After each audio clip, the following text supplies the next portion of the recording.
You are listening this dictation on Sham Stenography YouTube channel. Start. There is just one word that I want to say with regard to the procedure adopted by the UK government.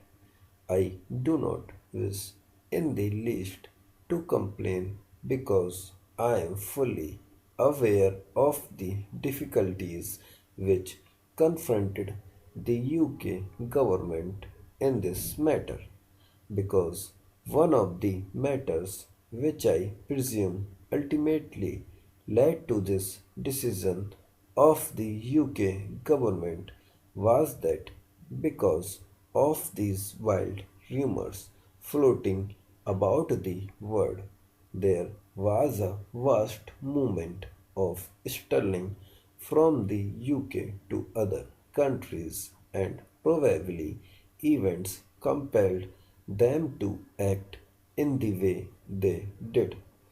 They were faced with a very difficult and a very delicate situation. I make the fullest allowance for that fact. Nevertheless, I feel that if arrangements had been considered in time, it would have been possible for the UK government to take the Commonwealth ministers more fully into their confidence than they apparently did.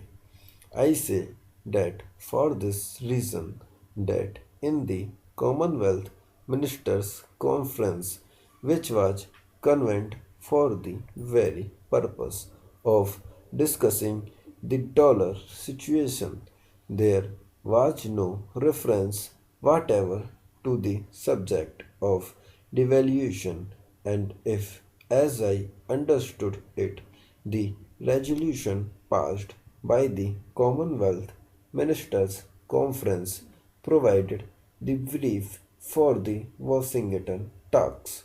Then the decisions reached at Washington by the representatives of the UK government, in the opinion, exceeded the brief that the Commonwealth ministers gave the British Chancellor of the Exchequer. I cannot help thinking that in a matter which so vitally affects the whole economy of every country in the sterling area, steps should have been taken to arrange for a secret meeting of the finance ministers of the Commonwealth countries before this decision was sprung upon them regarding three matters: the need of devaluation, the extent of devaluation, and the time of devaluation. I am quite aware of this that any such conference would have intensified the rumors that were already floating about. But if I had been in Sir Stafford Cripps' place, what I would have done would have been something like this. Here was the Washington Conference discussing this matter on the brief prepared by the Commonwealth Ministers' Conference. It could have been arranged that a report should be made by the Chancellor of the Exchequer to the Commonwealth Ministers' Conference of the results of the talks which he held on the brief we prepared. But that could have been made the ostensible object of the conference.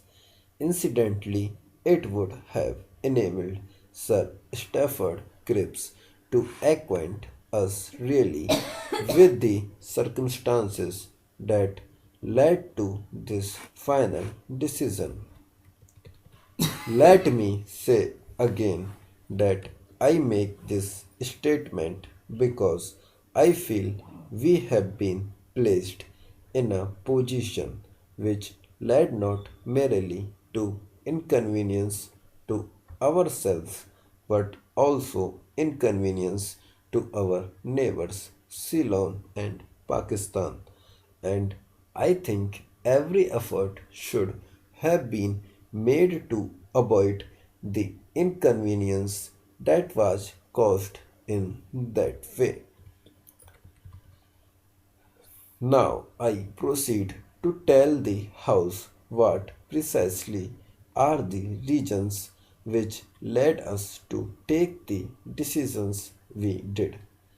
I want to make it perfectly clear that although I feel logically on the basis of economic facts there was a case for devaluation both the pound sterling and of the rupee. I should have liked to face this problem and to come to my decision regarding the problem after a good deal of more deliberation than I was allowed time for. I feel that in this matter I have had to act not on conviction born on logic necessarily, but so to speak by the compulsion of events. I am not happy that I have had to make a decision in those circumstances. Nevertheless, since the pound sterling was devalued, I felt and my colleagues entirely agreed with me that there was no other course open to us. I say that for this very good reason, nearly 75% of the export trade of this country is with the countries in the soft currency areas. Therefore, when sterling was devalued, if we did not devalue, the result would have been that our export trade to these countries would not merely have greatly diminished, but in course of time in certain important directions might have been wiped out altogether. Lancashire piece goods competing with our piece goods in the markets of the sterling area. Ceylon tea competing with our tea in the same area. East African groundnuts competing with our groundnuts. South African manganese competing with our manganese, and so on. The position was really serious, and we could not afford to take the risk involved in keeping the value of the rupee at a higher rate when it was likely to lead to these extremely grave consequences for the country. It is not merely that our export trade would stop. For more dictations, don't forget to subscribe my YouTube channel.